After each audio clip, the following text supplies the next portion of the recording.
Imagine shattering a massive landmass into a mosaic of like exactly 7,641 pieces. Right, just totally breaking it apart. Yeah, and then throwing those pieces into the most volatile ocean on Earth and watching as they somehow forge one of the most unified, resilient cultures on the planet. Sounds like a movie pitch, honestly. I know, right?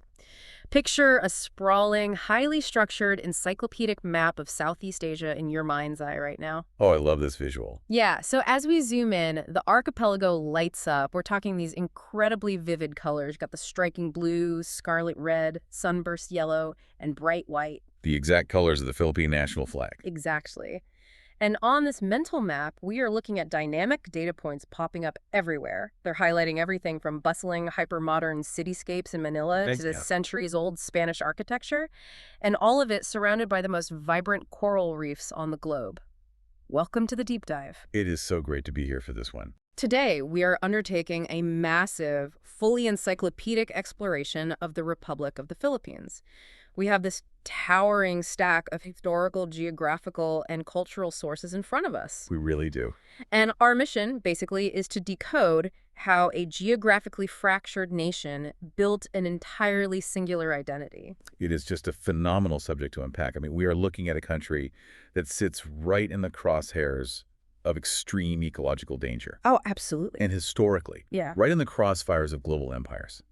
So the goal here is to understand the actual mechanics of that survival. Yeah, how does that even work? Right. We are going to trace the transition from ancient, decentralized island kingdoms all the way to a modern, highly influential powerhouse, Right. a country that currently exports its most valuable resource to over 200 countries worldwide. 200 countries. And, why should you, the person listening right now, why should you care about this? That's the big question. Because if you want to understand how cultures actually survive, how they adapt under immense pressure, and how they ultimately influence the rest of the globe in the 21st century. Yeah. The Philippines isn't just an interesting case study. It is the ultimate blueprint. It really is the blueprint. So let's start with the physical reality of this place. We are looking at about 300,000 square kilometers of land. Which is pretty substantial. Right. Broadly categorized into three main geographical divisions, moving from north to south. You have Luzon, Visayas, and Mindanao. Big three. Yeah.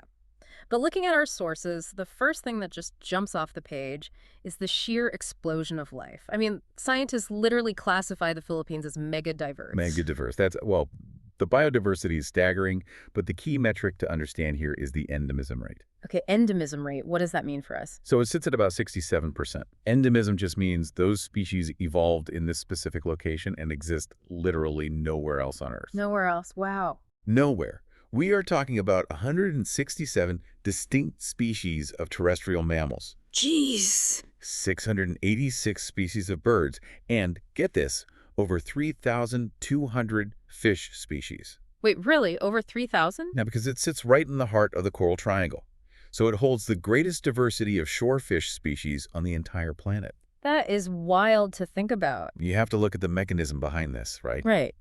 Why is there so much unique life packed into these islands? Right. What's causing it? It comes down to deep ocean trenches. Oh, interesting. Yeah, so you could have two islands just a few miles apart, but because the water between them is so incredibly deep, animals could never cross. Not even during the ice ages when global sea levels drop. So they're just completely cut off. Exactly. A bird or a mammal on one island evolves in complete isolation from the island right next door for millions of years. Okay, let's unpack this. Because reading through this, there is a massive catch. There's always a catch. If living in the Philippines is like winning the jackpot in a high-stakes ecological lottery, right? The tax you pay on those winnings is constant tectonic and meteorological upheaval. Yeah, that's a great way to put it. The counterweight to that biological paradise is the Pacific Ring of Fire. Just the name is intimidating. Right. The very geography that created these isolated, lush environments for species to evolve, it also makes the country intensely vulnerable. The archipelago sits right on the boundary of major tectonic plates. So we're talking earthquakes. Severe, frequent earthquakes. And we're talking cataclysmic volcanic eruptions. Like Mount Pinatubo. Exactly, in 1991. That eruption was so massive it literally lowered global temperatures for a year. That is mind-blowing. And add to that, its position in the Pacific Typhoon Belt. They get intense monsoon rains and an average of like 20 typhoons a single year. Wait, I'm struggling to reconcile this. You have a country facing constant typhoons, the ground is literally shifting under their feet, and volcanoes are erupting. Yeah, it's extreme. How does a population not just survive, but build a stable civilization and a modern economy on top of a fault line? Like, how does constant physical instability not completely derail them? Well, it forces the creation of a cultural operating system built entirely around extreme resilience Yeah. and communal adaptability. Meaning they have to rely on each other. Precisely. When your house, your crops, or your infrastructure could be wiped out by a typhoon every single year, you cannot rely solely on static wealth. You rely on human networks. That makes a lot of sense. There's this cultural concept of bayanihan. Bayanihan. Yes. Historically, it involved an entire community physically lifting a neighbor's house, like a traditional thatched house, and carrying it on their shoulders to move it to a safer location. Oh, wow. Literally lifting the house. Literally. And that stems from this geographic reality. You survive because your community pulls you through the disaster. That is so powerful. The geography essentially mandates cooperation. But here's the thing.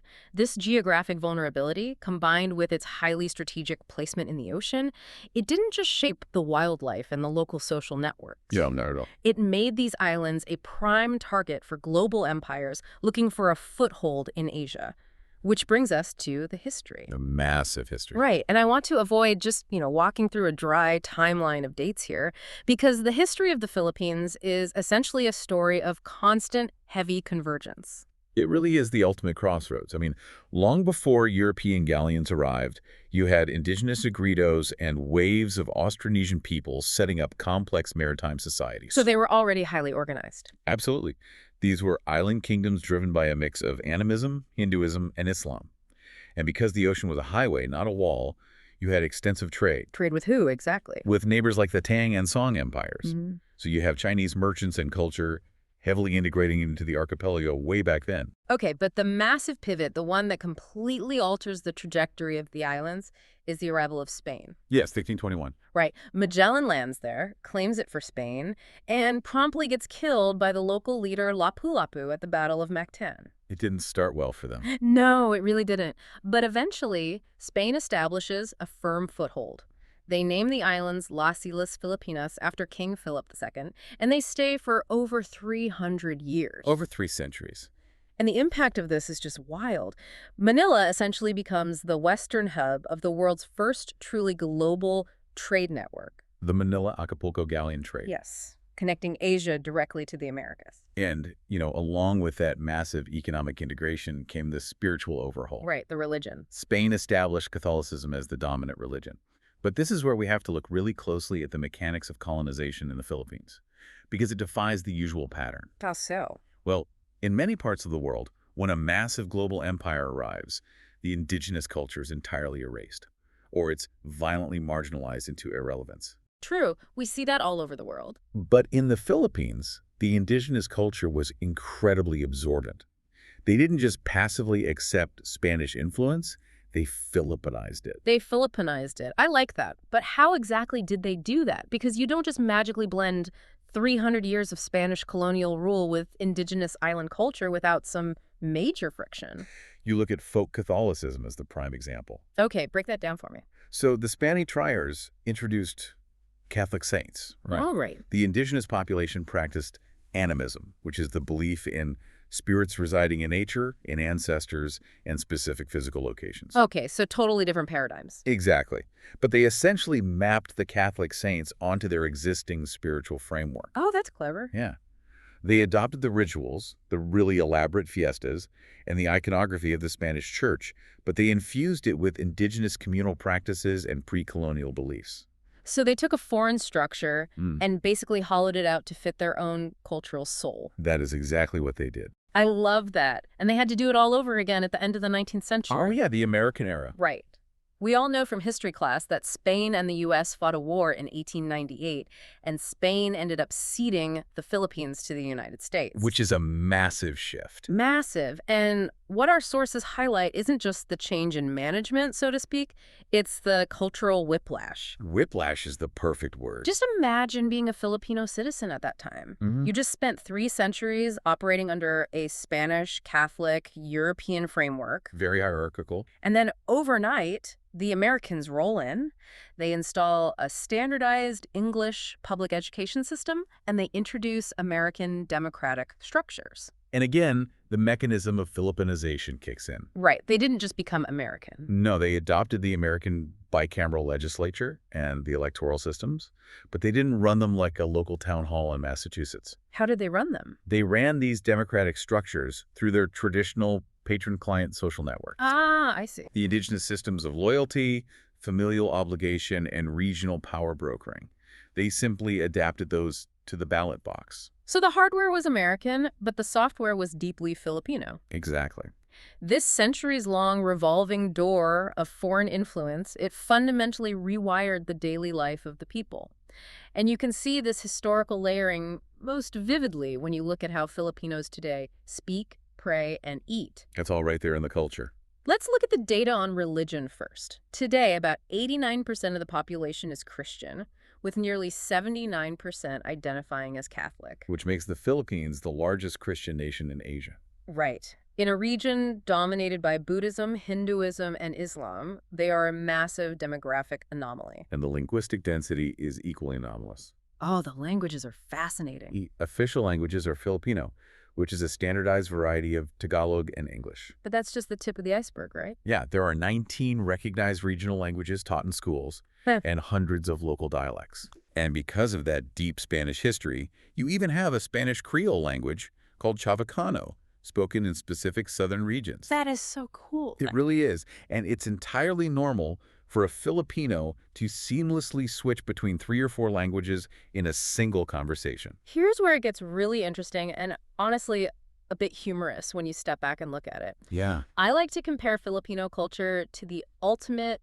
open source software project. I love that analogy. It took the base code from the Austronesians. Then it downloaded these massive, centuries-long patches from Spain and the United States. The Spain update and the U.S. update. Exactly. It's the only place on Earth where you might find a Spanish-style Baroque church hosting a traditional fiesta right next to a fiercely competitive local basketball tournament. Which is an absolute national obsession directly inherited from the Americans. Right. And the players are probably speaking a mashup of Tagalog and English, analyzing boxing matches featuring global icons like Manny Pacquiao. While also maybe practicing arnis, their indigenous national martial art. It is just a stunning cultural mashup. And you see that exact same synthesis on the dining table. Yes. Okay, this is a surprising fact for anyone listening who isn't familiar with the culture. It always catches people off guard. When you think of East or Southeast Asian dining, you almost universally picture chopsticks, right? Sure, that's the standard expectation. But most Filipinos do not eat with chopsticks. Because of that heavy Western influence we talked about, the standard utensils are actually spoons and forks. The spoon and fork combo is iconic. Or they bypass utensils entirely, and they eat using their hands in this deeply communal, traditional practice called kamayan. It's brilliant. You literally have the entire history of the country's foreign relations and its indigenous roots represented by the silverware, or the lack thereof, right at dinner. Exactly. And if we look at the psychological result of this history, that incredible cultural synthesis, combined with their bilingualism, it created a population that is inherently adaptable. Adaptability seems to be the core theme here. It is. When you grow up instinctively understanding multiple cultural frameworks, Asian, Hispanic, and American, you can navigate the world differently.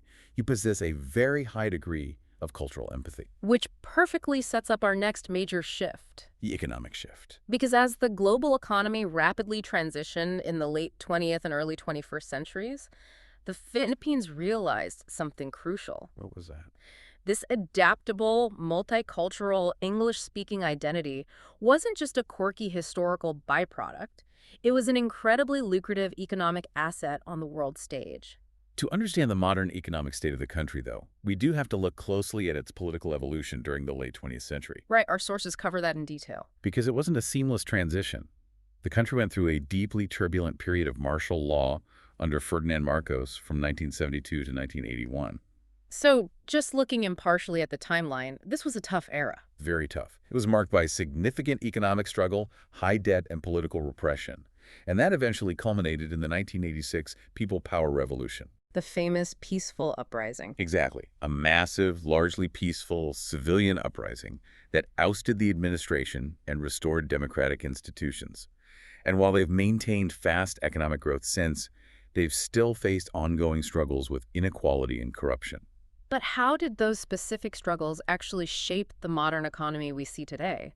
Because our encyclopedic sources show they are currently an emerging market. They're a newly industrialized country exporting everything from semiconductors to nickel ore. They are, but the real story isn't the minerals. No. It's the people. Oh, the human export. Exactly. The economic stagnation and domestic challenges of the 70s and 80s were the catalyst. When the domestic economy just couldn't provide enough opportunity, the government formalized a system to export labor. And this was the genesis of the overseas Filipino workers, the OFWs? Yes. What started as a temporary measure just to alleviate domestic unemployment during a political crisis became a permanent structural pillar of the Philippine economy. That is wild. Today, we're talking about over 10 million Filipinos living and working in 200 different countries around the globe. Wait, stop and think about that number for a second. 10 million people in 200 countries. The massive. That is a staggering human footprint for a country of its size. You have Filipino engineers in the Middle East. You have nurses in the United Kingdom and the United States. You have mariners staffing a huge percentage of the global shipping fleets. Right, and domestic workers across Asia and Europe. And here's the actual mechanism of why that matters so much. By sending 10 million citizens abroad, the Philippines generates massive economic stability through global remittances. The money sent back home. Yes. The billions of dollars these workers send back home every single year account for a substantial percentage of the national GDP. So it's essentially the ultimate economic shock absorber. It truly is. Let's connect this back to the very first thing we discussed. The extreme geography. Exactly. The extreme geography. If a massive typhoon hits a province in the Visayas and wipes out the local agriculture, historically, that local economy would completely collapse. They'd have nothing left. Right.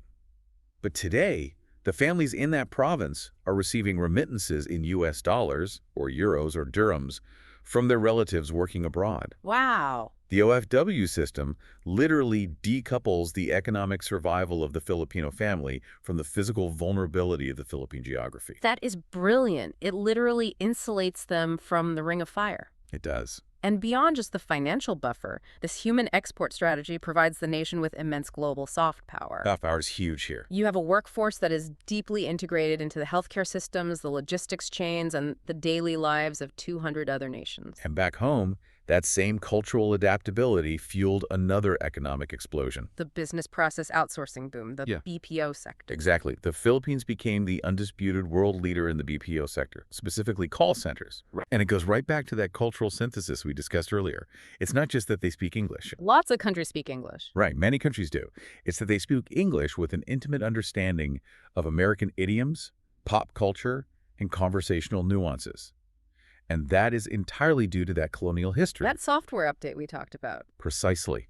When a customer in Chicago calls a support line and speaks to an agent in Manila or Cebu, the Filipino agent can build rapport instantly because their cultural software is deeply compatible with the West. It really is an incredible full-circle journey when you look at it. Think about the narrative arc we've traced here. It's quite an arc. The geography initially isolated them into thousands of separate, fractured islands, right? Creating thousands of distinct species and localized tribes. Then the colonizers arrived and forcefully connected them to the West, imposing new religions, new languages, new governments. But the Filipino people didn't break. No, they absorbed it all. And today, they are the ones proactively connecting themselves to the entire globe. They took the reins of their own globalization. They leveraged a history of being colonized into a modern strategy of global integration. It's amazing. So let's bring this all together. Let's do it. We started this deep dive looking at the physical reality of the Republic of the Philippines. We pictured the tectonic plates, the terrifying reality of the Ring of Fire, and the megadiverse coral reefs isolating totally unique forms of life. Our encyclopedic map. Exactly. We traced how that intense geography drew in global empires, leading to a cultural whiplash of Spanish Catholicism and American democratic ideals. The whole layered history. And we've seen how the people didn't just survive that history, they Filipinized it. They built a modern cultural melting pot, insulated themselves against natural disasters with global remittances, and transformed their adaptability into an economic superpower.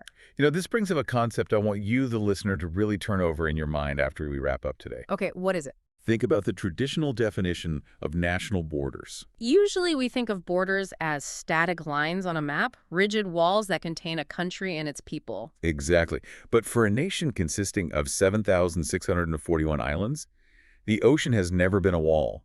It has historically been a highway. A highway that eventually took them everywhere. And that fundamentally changes the definition of the state. Today, with over 10 million Filipinos living overseas, sending billions back home, and actively shaping the cultures, the hospitals, the maritime fleets, and the economies of 200 different nations. Yeah. Where do the borders of the Philippines actually end? Are we simply looking at a localized archipelagic state in Southeast Asia? Or has their unique history of survival and adaptation created the blueprint for the world's first truly borderless globalized nation? As you ponder that thought, picture that visual we've been building in our minds. Those highly structured encyclopedic charts, the rich, dynamic data points on the map of Southeast Asia, they are slowly fading out. Fading out into the dark. And the screen transforms into a brilliant, glowing globe. And from that vibrant archipelago, 200 bright lines of light are shooting out across the oceans, connecting the islands to every single corner of the world. What a visual. And all of it glowing in those characteristic, vibrant national colors of deep blue, scarlet red, sunburst yellow, and white, wrapping the globe in an undeniable Filipino footprint. Thank you for joining us on this deep dive.